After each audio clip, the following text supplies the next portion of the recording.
नमस्कार दोस्तों, इस वीडियो में आप सीबीएसई बोर्ड के द्वारा आयोजित की गई सीटेट दिसंबर 2021 के दिनांक 17 जनवरी 2022 शिफ्ट के पेपर के हिंदी पेपर का कंप्लीट सॉल्यूशन देखने जा रहे हैं। सीबीएसई बोर्ड के द्वारा सीटेट दिसंबर 2021 में कुल 23 शिफ्टों में प्राइमरी स्तर के पेपर का आयोजन किया गया था, जिसमें से ये 22वें शिफ्ट का पेपर है। अगर आप सभी शिफ्टों के कंप्लीट पेपर सॉल्यूशन के साथ साथ अपर प्राइमरी जो कि 22 शिफ्टों में पेपर का आयोजन किया गया था, सभी शिफ्टों के कंप्लीट पेपर सॉल्यूशन को डिटेल में देखना चाहते हैं, इसके अलावा सीटेट में पूछे जाने वाले सभी सब्जेक्ट्स के कंप्लीट पेडागोजी को डिटेल में पढ़ना चाहते हैं, तो इस वीडियो के समाप्त होने के बाद से इस वीडियो का डिस्क्रिप्शन जरूर चेक करिएगा। और अगर आप चैनल पर पहली बार विजिट कर रहे हैं तो इसको सब्सक्राइब करते हुए बेल आइकन को जरूर प्रेस कर लीजिएगा सीटेट, यूपी टेट और सुपर टेट की बेहतरीन तरीके से तैयारी करने के संदर्भ में। चलिए दोस्तों, आज के इस महत्वपूर्ण वीडियो को शुरू करते हैं। दोस्तों, प्रश्न संख्या 91 से 99 तक दिए गए पैराग्राफ यानी कि गद्यांश पर आधारित पूछा गया था। पैराग्राफ के प्रश्नों को सॉल्व करने की सबसे अच्छी विधि यह है कि सबसे पहले एक बार आप प्रश्नों पर नजर डाल लीजिए, तब उसके बाद जब आप पैराग्राफ पढ़ेंगे तो तुरंत आपको उसका उत्तर क्लिक करेगा। साथ ही 2 से 3 प्रश्न आपको ग्रामर बेस्ड क्वेश्चन मिल जाते हैं, जिसको सॉल्व करने के लिए पैराग्राफ पढ़ने की आवश्यकता ही नहीं होती है। ऑनलाइन परीक्षा में कई बार हमारे पास टाइम नहीं बचता है, तो अगर डायरेक्टली आप प्रश्नों पर जाएंगे तो कम से कम 2 से 3 ग्रामर के प्रश्नों को आप सॉल्व कर पाएंगे। ठीक है, चलिए इसी विधि का प्रयोग करेंगे। सबसे पहले प्रश्नों को देखते हैं। पहला प्रश्न इस पर आधारित जो पूछा गया है, मन में विश्वास रखने से किसकी प्राप्ति होगी।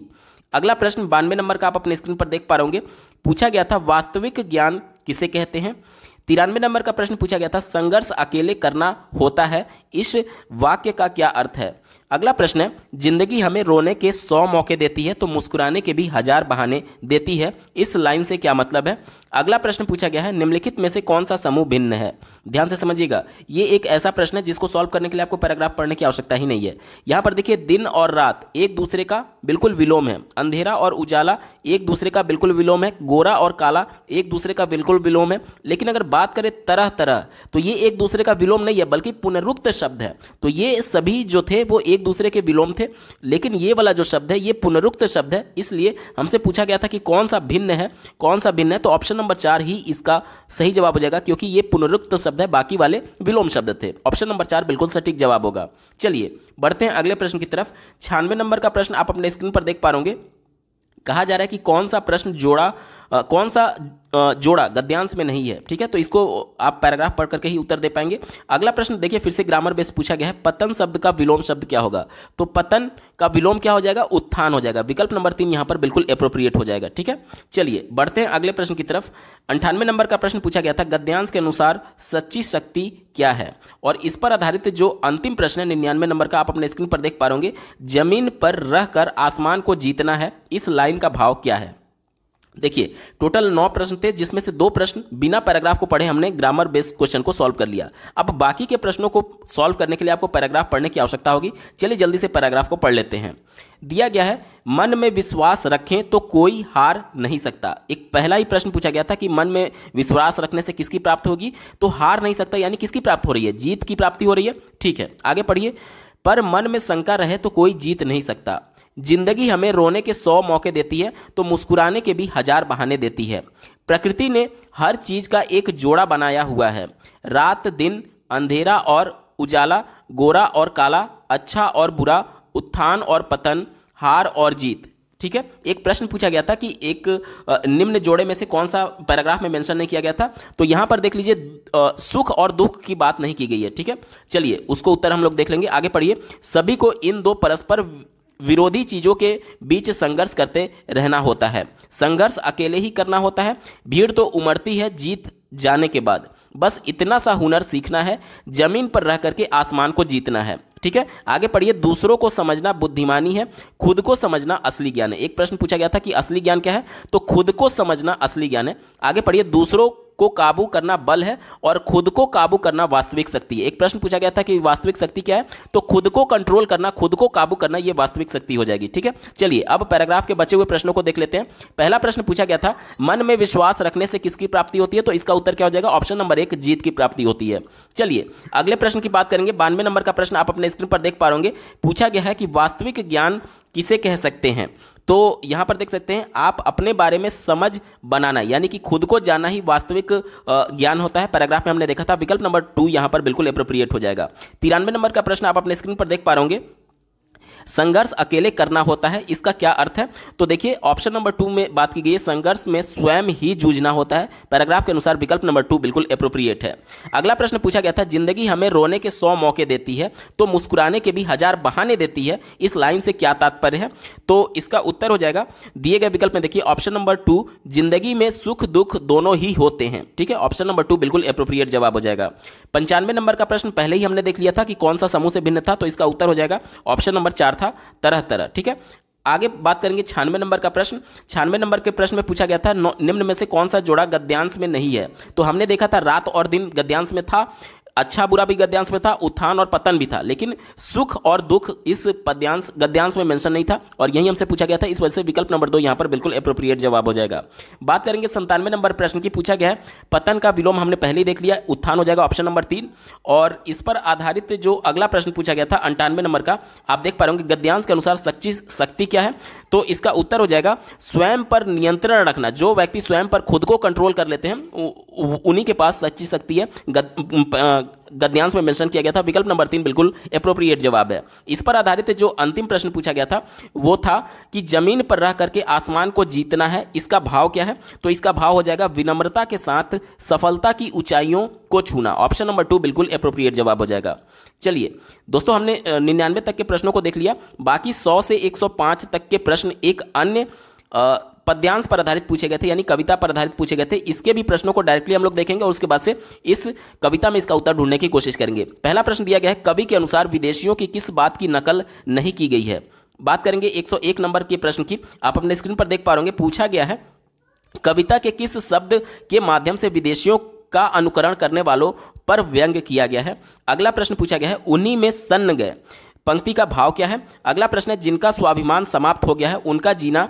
और इस पर आधारित जो अगला प्रश्न है, संसार शब्द में एक प्रत्यय लगाने पर शब्द बनेगा। देखिए ये एक ऐसा प्रश्न है जिसको सॉल्व करने के लिए आपको पद्यांश पढ़ने की आवश्यकता नहीं। संसार में जब एक प्रत्यय जब हम लोग लगाएंगे तो सांसारिक बनता है। देखिए यहां पर भी सांसारिक होगा और यहां पर भी सांसारिक है, लेकिन ध्यान आपको देना है कि छोटी ई की मात्रा लग रही है तो र में छोटी ई की मात्रा होगी, यानी विकल्प नंबर 4 एप्रोप्रिएट है। ठीक है, कंफ्यूज मत होइएगा, विकल्प नंबर 4 यहां पर बिल्कुल सटीक जवाब हो जाएगा। 104 का विकल्प नंबर 4 सही उत्तर है। इस पर आधारित जो अंतिम प्रश्न पूछा गया था, आप अपने स्क्रीन पर देख पा रहे होंगे, पूछा गया था कि विशेषण शब्द का उदाहरण क्या है? तो विशेषण शब्द कौन से होते हैं? जो संज्ञा या फिर सर्वनाम की विशेषता बता रहे होते हैं। जैसे कि देखिए, अगर मैं बोलूं कि वह एक विदेशी आदमी है, तो आदमी क्या है? आदमी संज्ञा है और संज्ञा की विशेषता कौन बता रहा है? विदेशी बता रहा है, यानी कि विदेशी यहां पर विशेषण का उदाहरण हो जाएगा। ऑप्शन नंबर 2 यहां पर बिल्कुल एप्रोप्रिएट जवाब हो जाएगा। चलिए देखिए, 6 प्रश्नों में से 2 प्रश्न आपने सॉल्व कर लिया बिना पैराग्राफ को पढ़े, बाकी के 4 प्रश्नों को सॉल्व करने के लिए आपको कविता पढ़ना होगा। चलिए जल्दी से कविता को पढ़ लेते हैं। कहा जा रहा है कि केवल विदेशी वस्तु ही क्यों, अब स्वदेशी है कहां? ठीक है, पढ़िए, केवल विदेशी वस्तु ही क्यों, अब स्वदेशी है कहां? वह वेशभूषा और भाषा सब विदेशी है यहाँ, गुण मात्र छोड़ विदेशियों के हम उन्हीं में सन गए। देखिए कहा जा रहा है कि गुण को छोड़ करके हम विदेशियों में पूरी तरीके से रम गए हैं, सन गए हैं। आगे पढ़िए, कैसी नकल की वाह, हम नक्काल पूरे बन गए, सब स्वाभिमान डूबो चुके, जो पूर्व पारावार में आश्चर्य है, हम आज भी जी रहे हैं संसार में, किंतु इसे जीना कहें तो फिर कहें मरना किसे, जीना कहाँ है वह नहीं, ध्यान कुछ अपना जिसे। चलिए अब इस पर आधारित जो बचे हुए प्रश्न है उसको देख लेते हैं। कहा जा रहा है कि कवि के अनुसार विदेशियों के किस बात की नकल नहीं की गई है? तो गुणों की नकल नहीं की गई है। ऑप्शन नंबर 1 इसका बिल्कुल सटीक जवाब हो जाएगा कविता के अनुसार। ठीक है, बात करेंगे 101 नंबर के प्रश्न की। आप अपने स्क्रीन पर देख पा रहे होंगे, पूछा गया था कि कविता के किस शब्द के माध्यम से विदेशियों के अनुकरण करने वालों पर व्यंग्य किया गया है? तो नक्काल शब्द का प्रयोग किया गया था। ऑप्शन नंबर 3 नक्काल, यानी कि नकल करने वाला, एक दूसरे का एक बिल्कुल नकल करने वाला, हम लोग बिल्कुल विदेशियों की नकल कर रहे हैं इसलिए हम पर व्यंग्य किया गया है नक्काल शब्द से। ठीक है, तो 101 का क्या हो जाएगा? ऑप्शन नंबर 3 नक्काल इसका बिल्कुल सटीक जवाब है। बढ़ते हैं अगले प्रश्न की तरफ। 102 नंबर का प्रश्न पूछा गया, उन्हीं में सन गए पंक्ति का भाव क्या है? यानी कि उनके जैसे हो गए हैं, विदेशियों के जैसे हो गए हैं। ऑप्शन नंबर 2 बिल्कुल एप्रोप्रिएट जवाब हो जाएगा। बढ़ते हैं अगले प्रश्न की तरफ। 103 नंबर का प्रश्न आप अपने स्क्रीन पर देख पा रहे होंगे, जिनका स्वाभिमान समाप्त हो गया उनका जीना कैसा है? उनका जीना अशोभनीय है। ठीक है, ऑप्शन नंबर 4 यहां पर बिल्कुल सटीक जवाब हो जाएगा। 104 नंबर का प्रश्न हमने पहले ही देख लिया था कि इनमें से एक प्रत्यय लगाने पर, संसार में एक प्रत्यय लगाने पे क्या बनेगा? तो ऑप्शन नंबर 4 सांसारिक इसका बिल्कुल सटीक जवाब था। और इस पर आधारित जो अंतिम प्रश्न पूछा गया था विशेषण शब्द का उदाहरण, तो इसको पहले ही हमने देख लिया, विदेशी, इसका विकल्प ऑप्शन नंबर 2 सही जवाब था। दोस्तों ये सही तरीका है पैराग्राफ के प्रश्नों को सॉल्व करने का। अगला प्रश्न पूछा गया है, प्राथमिक स्तर पर शिक्षार्थियों के आकलन के दौरान एक भाषा शिक्षक को मुख्य रूप से निम्नलिखित में से किस एक पर ध्यान देना चाहिए। आकलन के दौरान किस पर फोकस करना चाहिए एज ए टीचर, आपको ये पूछा जा रहा है, ठीक है, लैंग्वेज के क्लासरूम में। चलिए पहले विकल्प से शुरुआत करते हैं। कहा जा रहा है कि औपचारिक साप्ताहिक परीक्षा और उसे प्रगति पत्र में दर्ज करना, यानी कि हर सप्ताह एक औपचारिक टेस्ट की बात की जा रही है, परीक्षा की बात की जा रही है, और उसमें बच्चे ने जितना नंबर पाया उसको केवल प्रगति पत्र यानी कि बच्चे के जो पोर्टफोलियो है उसमें मेंटेन करने की बात की जा रही है। तो ये विकल्प निगेटिव है। क्यों? क्योंकि बच्चे में कुछ भी प्रोग्रेस नहीं हो रहा है, बच्चे को कुछ नया सीखने का मौका नहीं मिल रहा है, बच्चे को खुद फीडबैक नहीं मिल रहा है, यहाँ पर सिर्फ परीक्षा कराई जा रही है और उसको रिकॉर्ड मेंटेन किया जा रहा है, ठीक है, ये विकल्प निगेटिव है, हमारा उत्तर नहीं होगा। दूसरा देखिए, एक अवधि के अंत में परीक्षा लेना और उत्तीर्ण या अनुत्तीर्ण घोषित करने में सहायता करना। तुम पास हो, तुम फेल हो, इससे फायदा क्या होगा? बच्चे का जो जिस प्रोसेस से वो गुजर रहा था भाषा सीखने के दौरान, उस प्रोसेस में चेंजेस करना होगा। अगर बच्चे को कुछ असुविधा हो रही है या फिर बच्चा भाषा नहीं सीख पा रहा है, केवल पास और फेल घोषित करने के लिए बच्चे का आकलन नहीं किया जाता है, बल्कि आज हम लोग राष्ट्रीय शिक्षा नीति 2020 और एनसीएफ 2005 दोनों सतत मूल्यांकन की बात करते हैं। यानी कि जब बच्चे को कक्षा में पढ़ाया जा रहा है उसी दौरान उसका लगातार मूल्यांकन हो कि बच्चे को क्या कठिनाई आ रही है सीखने में। केवल पास और फेल करने के लिए बच्चे का आकलन नहीं किया जाता है, यह विकल्प निगेटिव है, हमारा उत्तर नहीं होगा।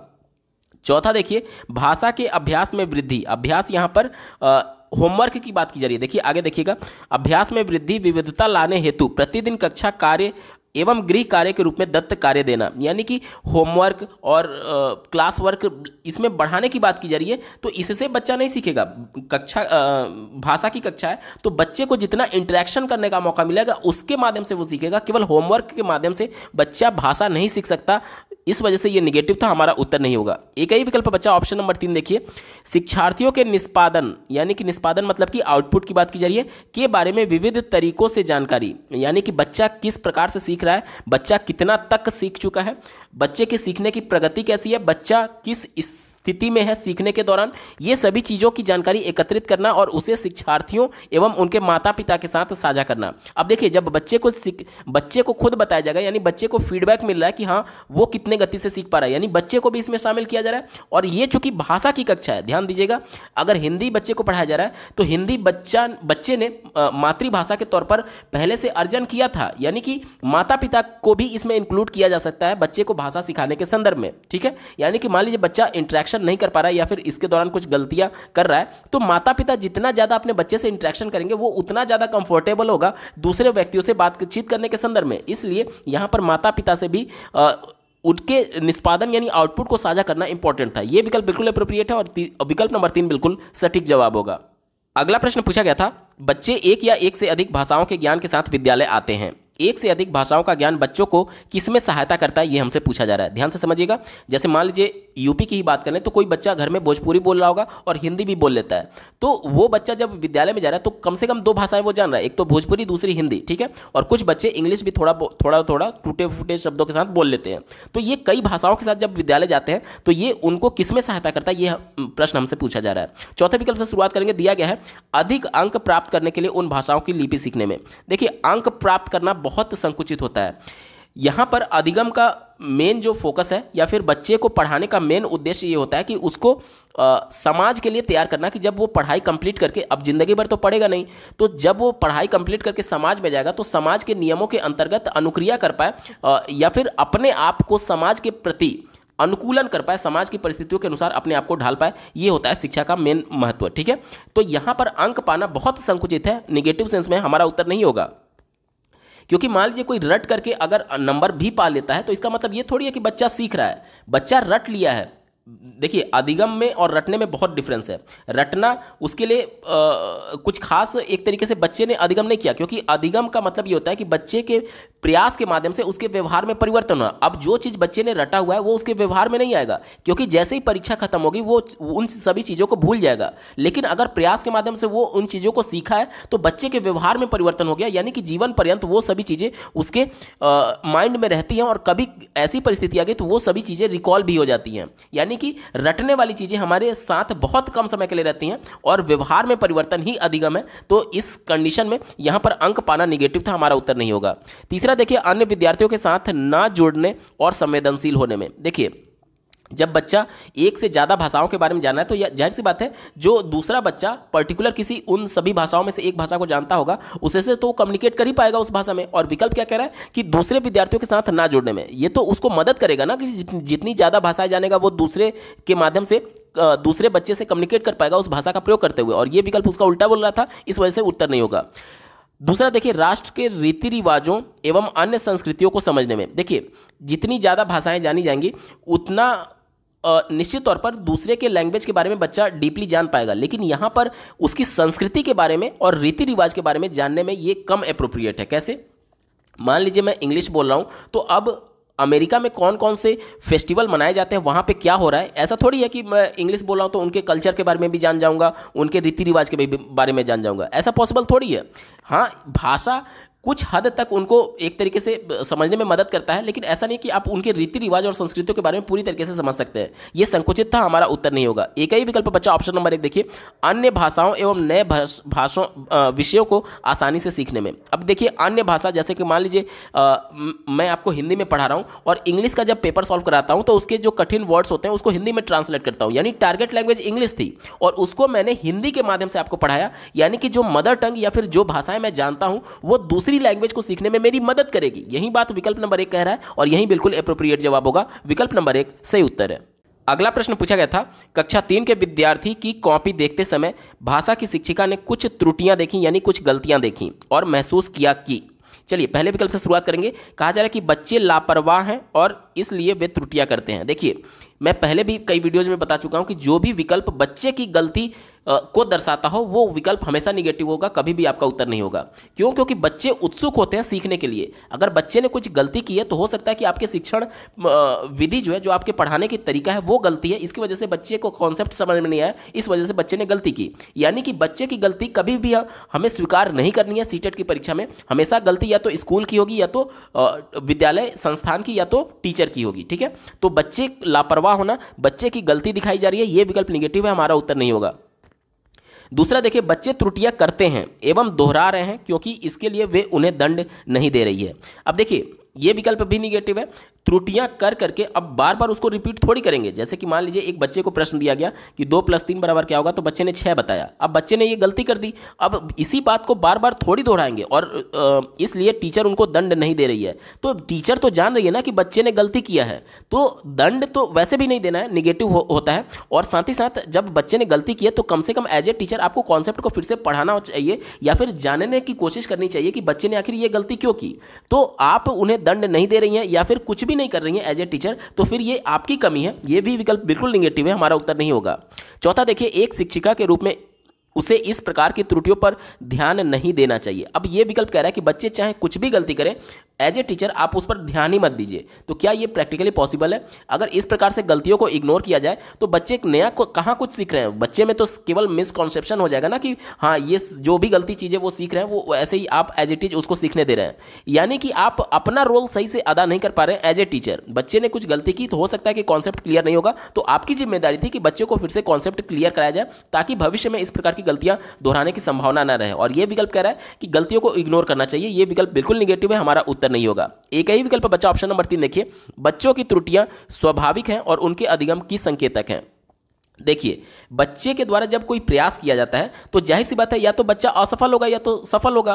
तो असफल होना ही यहाँ पर त्रुटि की बात की जा रही है। तो बच्चा अगर त्रुटि कर भी रहा है तो भी ये उसका संकेतक है कि बच्चा कुछ सीख रहा है। कैसे, एक उदाहरण से समझाता हूं। जैसे कि मान लीजिए इसके पहले आपने कभी सीटेट की परीक्षा दी होगी और उसमें असफल रह रहे होंगे, तो आपको भले ही आप असफल हो गए होंगे लेकिन आपने उसके लिए प्रयास किया था और अब आपको पता चल चुका है कि आपको कौन कौन सी गलतियां नहीं दोहरानी है जिसकी वजह से आप पिछली बार असफल हो गए थे। यानी देखिए, आप भले असफल थे, यानी त्रुटि आपसे हुई थी, बावजूद इसके आपके व्यवहार में परिवर्तन हुआ कि आप प्रयास जो किए थे उसके माध्यम से आपको पता चल गया कि अब ये गलती मैं आने वाली सीटेट की परीक्षा में नहीं दोहराऊंगा। यानी भले आप त्रुटि किए थे, बावजूद इसके आपके व्यवहार में परिवर्तन हुआ क्योंकि आपने प्रयास किया था। तो यही तो अधिगम होता है कि आपके प्रयास के माध्यम से जो आपके व्यवहार में परिवर्तन होता है उसे अधिगम बोलते हैं। तो भले ही आप असफल हुए थे लेकिन आपके व्यवहार में परिवर्तन हुआ, क्यों? क्योंकि आपने प्रयास किया था। यानी कि यही बोला जा रहा है कि यह सीखने का संकेतक है। यानी यह विकल्प बिल्कुल एप्रोप्रिएट है पॉजिटिव सेंस में। विकल्प नंबर 3 बिल्कुल सटीक जवाब होगा। अगला प्रश्न पूछा गया था, वाइगोत्स्की के अनुसार बच्चे साथियों के साथ सामाजिक अंतःक्रिया से सीखते हैं। एक भाषा के शिक्षक के रूप में आपको क्या करना चाहिए, ये हमसे पूछा जा रहा है। चलिए पहले विकल्प से शुरुआत करते हैं। कहा जा रहा है कि अपने पाठ की इस तरह से योजना बनाएं कि वे कक्षा में अकेले बैठें और कक्षा में अंतःक्रिया एवं बातचीत किए बिना कार्य करें। अब आपको यहाँ पर रेफरेंस दिया गया है कि जो वाइगोत्स्की थे वो ये मानते थे कि बच्चे इंटरेक्शन करके ही सीखेंगे, एक दूसरे से कम्युनिकेट करके ही सीखेंगे। अब जब बच्चे को आप अकेले बैठा दे रहे हैं ताकि वो एक दूसरे से बातचीत ना कर पाए, तो वो अधिगम कहाँ कर रहा है, वो कहाँ कुछ सीख रहा है? तो ये विकल्प निगेटिव हो गया, हमारा उत्तर नहीं होगा। दूसरा देखिए, ऐसी पाठ योजना बनाए जिसमें अंतःक्रिया से बचने के लिए खेल और चर्चा शामिल ना की जाए। ये भी विकल्प निगेटिव है क्योंकि अंतःक्रिया इंटरेक्शन से बचने की बात कर रहा है, जबकि वाइगोत्स्की मानते थे कि बच्चे अंतःक्रिया के माध्यम से ही सीखते हैं।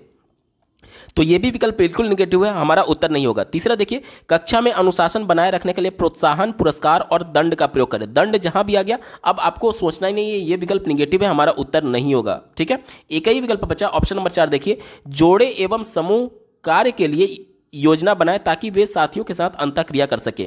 अब जब वाइगोत्स्की मानते थे कि अंतःक्रिया के माध्यम से ही सीखा जा सकता है, तो आपकी एज ए टीचर जिम्मेदारी होनी चाहिए कि ग्रुप में बच्चों को बांट करके कोई गतिविधि कराई जाए जिसके माध्यम से बच्चे एक दूसरे से बातचीत करें, एक दूसरे से कम्युनिकेट करें, अंतःक्रिया करें, ताकि वो एक दूसरे से इंटरेक्शन करते हुए कुछ नया सीख पाए। तो ऑप्शन नंबर 4 बिल्कुल एप्रोप्रिएट है ले वाइगोत्स्की के अनुसार, और यही इसका सटीक जवाब होगा।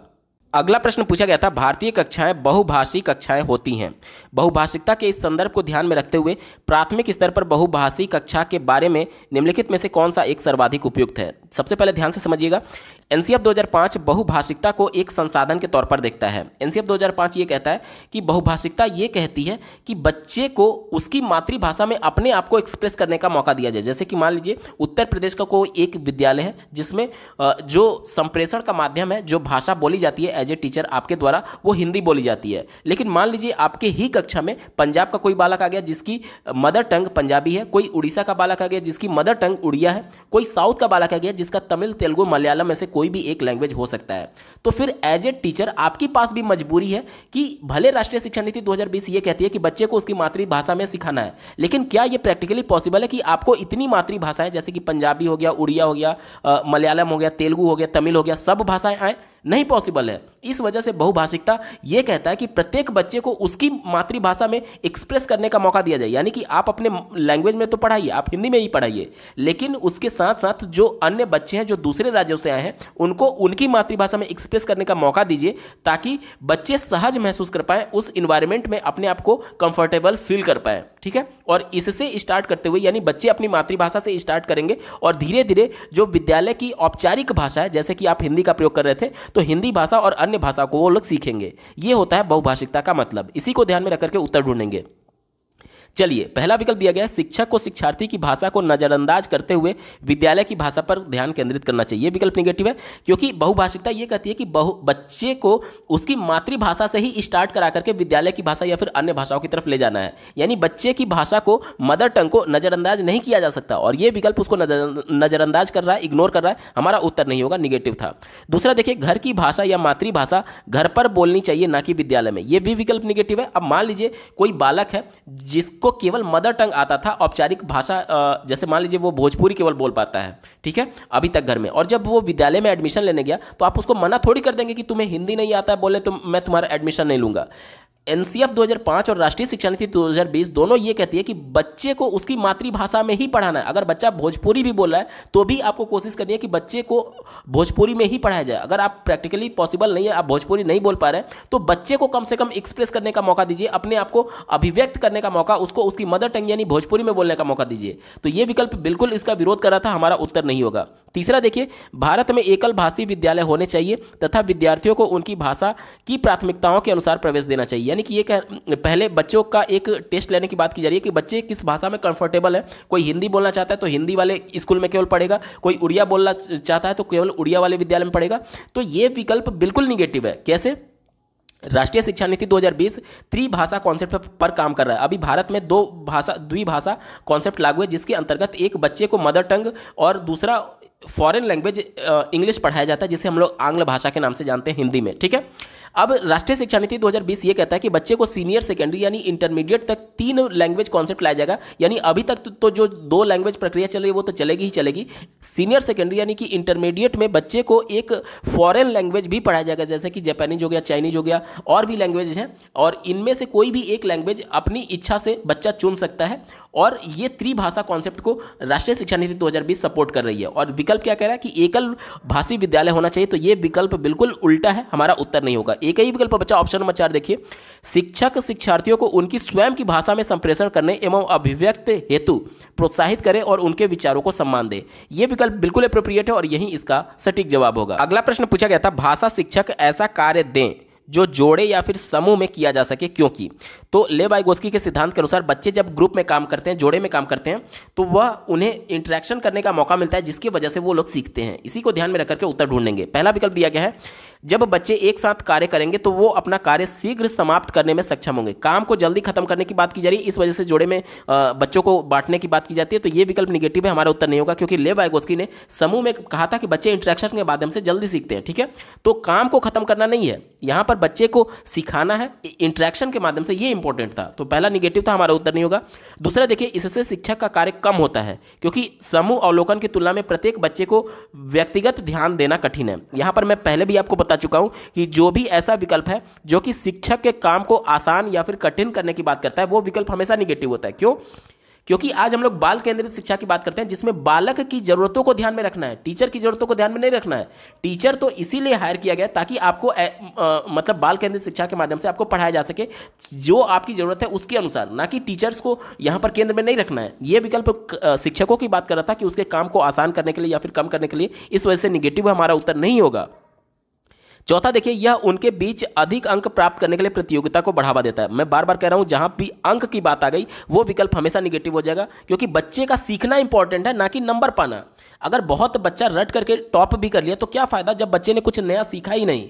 तो इस वजह से ये निगेटिव था, हमारा उत्तर नहीं होगा। एक ही विकल्प बचा ऑप्शन नंबर 3 देखिए, इस प्रकार के अर्थपूर्ण कार्यों से बच्चे एक दूसरे की सहायता करते हैं और सीखते हैं। जाहिर सी बात है, जब बच्चे ग्रुप में काम करेंगे तो उसमें सहयोगात्मक की भी भावना आएगी, यानी एक दूसरे का वो लोग मदद करेंगे और एक दूसरे के सहयोग के माध्यम से ही सीखेंगे। ले-वाइगोत्स्की के सिद्धांत के अनुसार ऑप्शन नंबर 3 बिल्कुल एप्रोप्रिएट है और यही इसका सटीक जवाब होगा। अगला प्रश्न पूछा गया था, एक अध्यापक का अपनी कक्षा में इस बात पर ध्यान जाता है कि बच्चे को भाषा पढ़ने और समझने में कठिनाई हो रही है, यह किसका लक्षण हो सकता है? ध्यान से समझिएगा।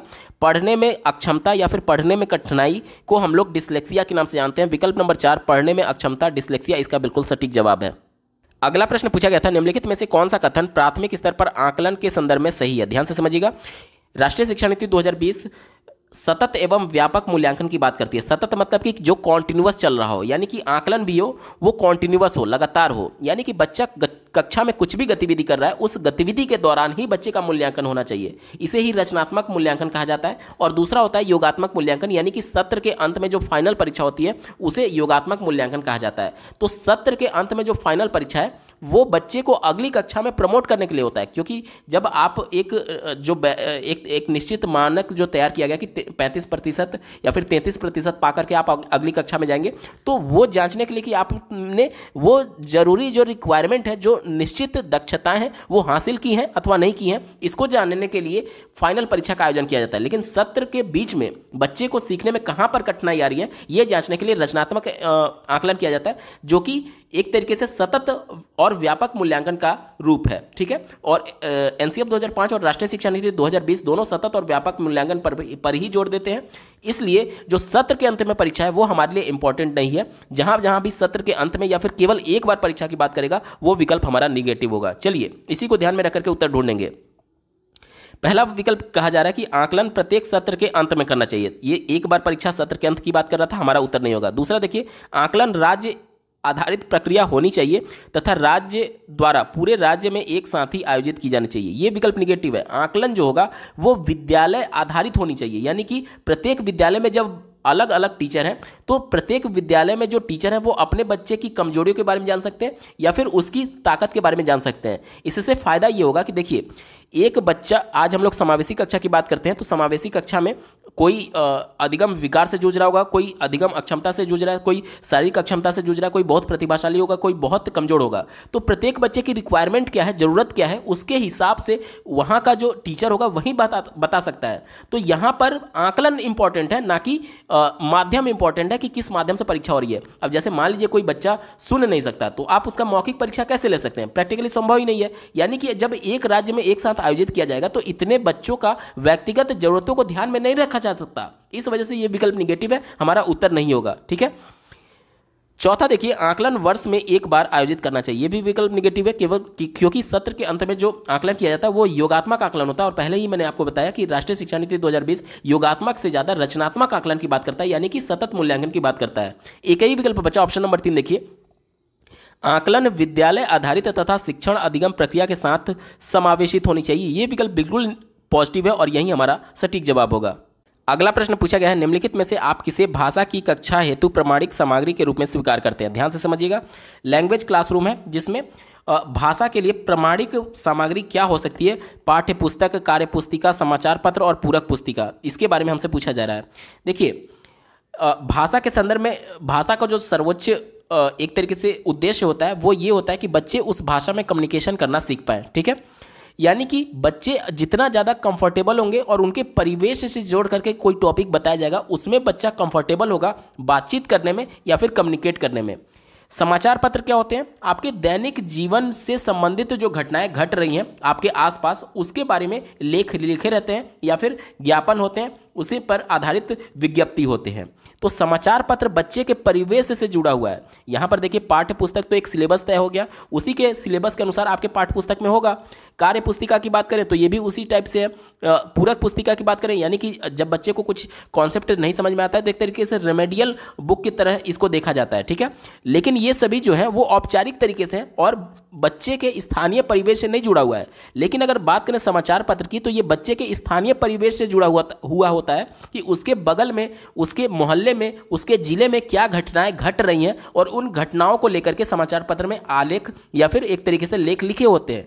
यानी कि बच्चे को कहीं ना कहीं अपने परिवेश से जोड़ करके कम्युनिकेट करने का मौका मिलेगा इस समाचार पत्र के माध्यम से। इस वजह से यह सबसे ज्यादा प्रमाणिक सामग्री के रूप में देखा जाएगा, क्योंकि एनसीएफ 2005 बच्चों को उसके परिवेश से जोड़ करके बताने की बात करता है। अब यहां पर कम्युनिकेट करना भी है, कम्युनिकेट सिखाना भी है, इंटरेक्शन करना सिखाना भी है, अंतःक्रिया सिखाना है। तो जाहिर सी बात है बच्चे के परिवेश से जुड़ा हुआ अगर कोई टॉपिक लिया जाएगा तो वो बच्चा ज्यादा अच्छे तरीके से कम्युनिकेट कर पाएगा, क्योंकि अपने आसपास के हो रही घटनाओं के बारे में बच्चा जान रहा है। यानी कि ऑप्शन नंबर 3 समाचार पत्र इसका बिल्कुल एप्रोप्रिएट जवाब होगा। ऑप्शन नंबर 3 सही उत्तर है। अगला प्रश्न पूछा गया था, भाषा अधिगम के लिए सामग्री तैयार करने के सिद्धांतों में से एक है।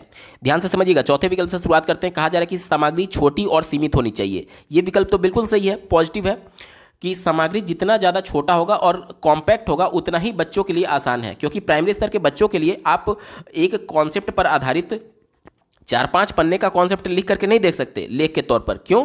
क्योंकि बच्चे को प्राइमरी स्तर पर परिचय स्तर तक ही केवल बताया जाता है। जब वो अपर प्राइमरी में जाएगा ताकि वो उस कॉन्सेप्ट के बारे में जानता रहे, इसलिए केवल इंट्रोडक्शन लेवल तक ही प्राइमरी में बताया जाता है। यानी कि सामग्री जो होगी वो सीमित होनी चाहिए और छोटी होनी चाहिए प्राइमरी स्तर के बच्चों के लिए। ये विकल्प बिल्कुल पॉजिटिव है, इसलिए मैं इसको सही कर रहा हूँ। लेकिन आगे आपको पता चलेगा कैसे इसमें क्रिटिकल थिंकिंग यूज करना है। तीसरा देखिए, किसी भी प्रकार की सामग्री चुनी जा सकती है, तो यह विकल्प निगेटिव है, क्योंकि बच्चों के स्तर को भी ध्यान रखना है कि बच्चे का मेंटल लेवल क्या है, उसके हिसाब से ही आपको कंटेंट चुनना होता है। तो यह विकल्प निगेटिव हो गया।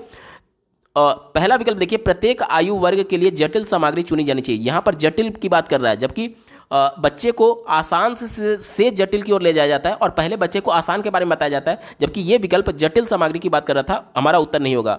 दूसरा देखिए, सामग्री औचित्यपूर्ण तरीके से स्तर के अनुसार होनी चाहिए। यह विकल्प बिल्कुल एप्रोप्रिएट है और यह भी हमारा सही जवाब होगा। अब आपको लग रहा होगा कि दो विकल्प कैसे हो सकता है। जाहिर सी बात है दो विकल्प तो होगा नहीं, यानी दूसरे और चौथे में कौन सबसे ज्यादा एप्रोप्रिएट है यह हमें ध्यान देना है। ध्यान से समझिएगा।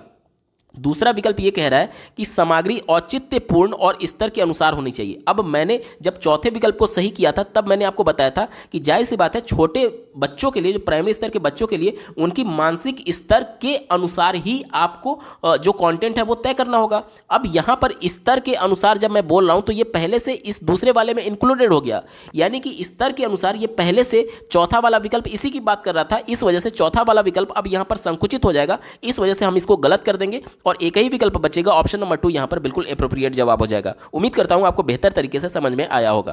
अगला प्रश्न पूछा गया था, भाषा अर्जन होता है जब। भाषा अर्जन से संबंधित प्रश्न पूछा गया। सबसे पहले जान लेते हैं भाषा अर्जन होता क्या है। तो जब बच्चे का जन्म परिवार में होता है तो उसको कोई भी भाषा नहीं आती है, लेकिन उसकी मजबूरी यह है कि उसको भी अपने आप को अभिव्यक्त करना है कि मुझे भूख लगी है, मुझे प्यास लगी है, मेरी ये जरूरतें हैं। तो अपने आप को एक्सप्रेस करने के लिए, अभिव्यक्त करने के लिए उसकी मजबूरी है कि उसको एक लैंग्वेज चुनना होगा, एक लैंग्वेज सीखना होगा। अब वो लैंग्वेज सीखेगा कैसे?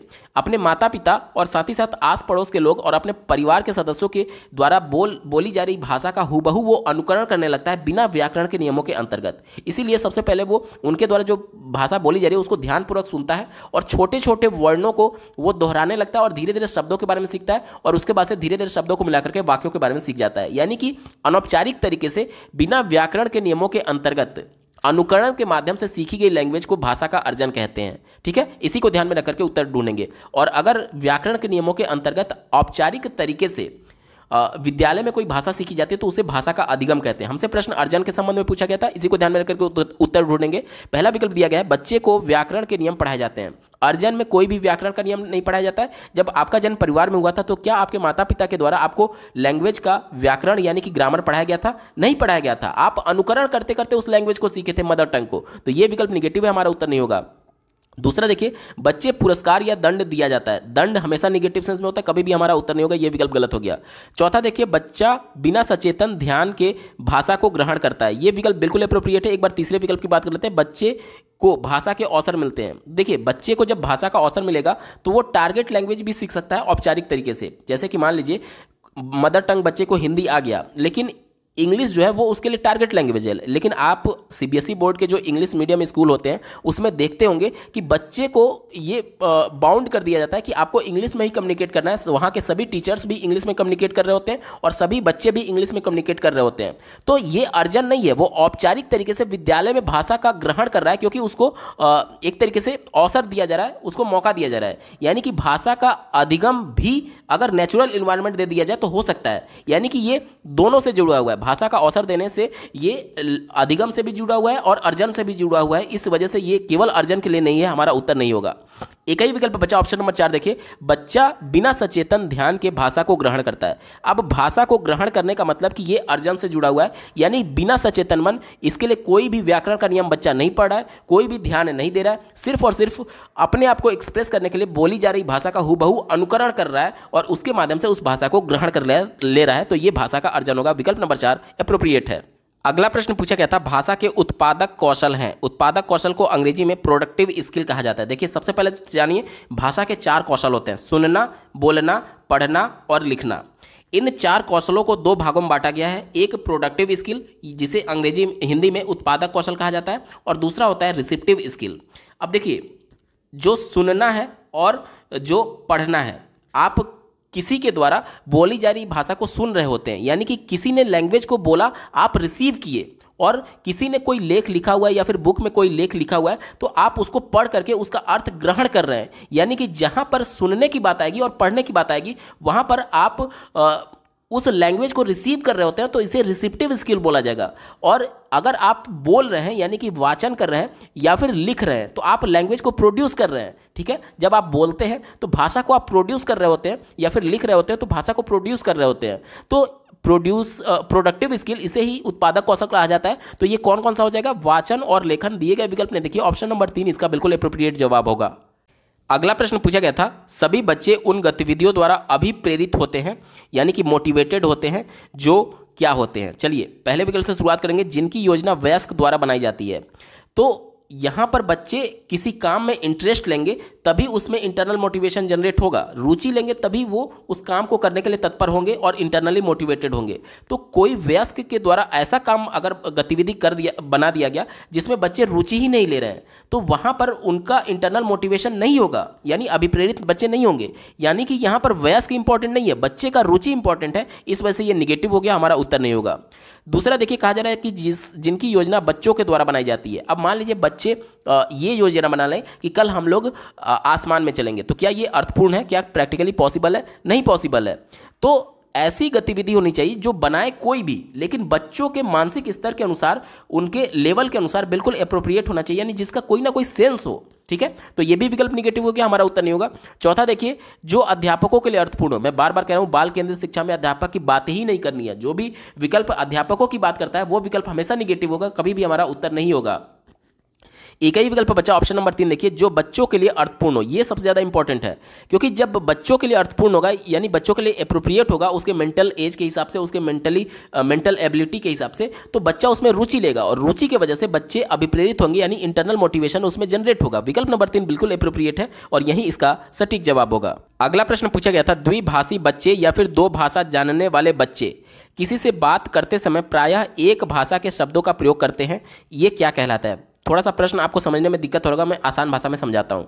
मान लीजिए कोई एक बच्चा है जो कि इंग्लिश भी बोल लेता है और हिंदी भी बोल लेता है, और हिंदी बोलते बोलते वो अचानक से इंग्लिश में बोलने लगता है, ये बोला जा रहा है, और इंग्लिश के शब्दों को बोलने लगता है, ये क्या कहा जाएगा, ये हमसे पूछा जा रहा है। ठीक है, चलिए, अगर मैं आपसे ये बोलूँ कि मैं आपको सीटेट की परीक्षा की तैयारी करा रहा हूँ, and if you will see and go through all the videos given by me on CTET previous year paper, you will get better marks. तो यहाँ पर देखिए, पहला वाक्य, पहला शब्द जो मैंने आपको बोला, पहला वाक्य जो बोला वो हिंदी में बोला कि मैं आपको सीटेट की तैयारी करा रहा हूँ, और इसका इसी जो कॉन्सेप्ट मैं बोल रहा था, उसी कॉन्सेप्ट का अगला पार्ट मैंने इंग्लिश में बोला। यानी कि एक भाषा के कोड को दूसरी भाषा के कोड में मैं स्विच हो गया, यानी कि हिंदी बोलते बोलते मैं इंग्लिश पर चला गया। तो इसे क्या बोला जाएगा? देखिए, जितने भी शब्द होते हैं या फिर वर्ण होते हैं उसे हम लोग सिंबल्स बोलते हैं, संकेत बोलते हैं। यानी कि हिंदी बोलते बोलते हिंदी के संकेत का प्रयोग करते करते मैं इंग्लिश पर चला गया, यानी कि सब संकेतों को बदल दिया, यानी इसे हम लोग संकेत बदलना बोलते हैं, या फिर इंग्लिश में इसे कोड स्विचिंग कहा जाता है। ऑप्शन नंबर 1 इसका बिल्कुल एप्रोप्रिएट जवाब होगा, विकल्प नंबर 1 सही जवाब है। अगला प्रश्न पूछा गया था, विद्यार्थियों के अधिगम के आकलन के लिए उपयोग की जाने वाली स्कोरिंग मार्गदर्शिका को क्या कहते हैं? तो इसका उत्तर हो जाएगा ऑप्शन नंबर 1 रूब्रिक्स। रूब्रिक्स क्या होता है, तो इसके बारे में आप जान लीजिए कि रूब्रिक्स बेसिकली एक इक्विपमेंट है, एक उपकरण है जिसका उपयोग मापदंडों या मानकों के रूप में छात्रों के काम की व्याख्या या फिर ग्रेडिंग के लिए किया जाता है। मैं जानता हूं आपको समझने में काफ़ी दिक्कत हुई होगी, चलिए इसको आसान भाषा में समझते हैं। जैसे कि मान लीजिए एक गतिविधि में ग्रुप में बच्चे काम कर रहे हैं और उस गतिविधि के आधार पर बच्चे का मूल्यांकन करना है। तो उस गतिविधि के आधार पर कई यहाँ पर मापदंड हो सकते हैं कि किस बच्चे ने उस गतिविधि में भाग लिया, तो इसके लिए 5 अंक हो गया। किस बच्चे ने ग्रुप के सभी बच्चों का सहयोग किया, तो इसके लिए 6 अंक हो गया। किस बच्चे ने ग्रुप में सबसे ज़्यादा बढ़ चढ़ कर पार्टिसिपेट किया, तो इसके लिए या फिर नंबर हो सकते हैं या फिर ग्रेड हो सकते हैं, जैसे ए हो गया, बी हो गया, सी हो गया, इस प्रकार से। यानी जितने भी बच्चों के गुण थे, जितने भी बच्चों के मानदंड थे, मापदंड थे, जिसके माध्यम से बच्चों का मूल्यांकन किया जा सकता है, उसका एक लिस्ट होता है, और उस लिस्ट के आधार पर जो नंबर डिसाइड किए गए हैं कि अगर बच्चा ये गतिविधि में ये गुण को प्रदर्शित कर रहा है तो उतने नंबर या फिर उतना ग्रेड बच्चे को मिल जाएगा। यानी कि सभी मापदंड पर सभी नंबर्स को लिखने के बाद से उसका टोटल निकाला जाएगा, और इसके हिसाब से बच्चे का आकलन किया जाता है कि हाँ, बच्चे में कौन कौन से गुण हैं या फिर कौन कौन से मापदंड पर बच्चा खड़ा उतरा है। ये होता है रूब्रिक्स। ऑप्शन नंबर 1 बिल्कुल एप्रोप्रिएट है और यही इसका सटीक जवाब होगा, क्योंकि स्कोरिंग मार्गदर्शिका यानी कि जो टीचर का मार्गदर्शन कर रहा है उसके बारे में बात की गई थी। तो ऑप्शन नंबर 1 रूब्रिक्स इसका बिल्कुल सटीक जवाब है। दोस्तों, ये पेपर पूरा सॉल्व हो चुका है। आपको ये वीडियो कैसा लगा कमेंट के माध्यम से जरूर बताइएगा, क्योंकि आपका एक कमेंट मुझे मोटिवेट करेगा ऐसे ही महत्वपूर्ण वीडियो लाने के संदर्भ में।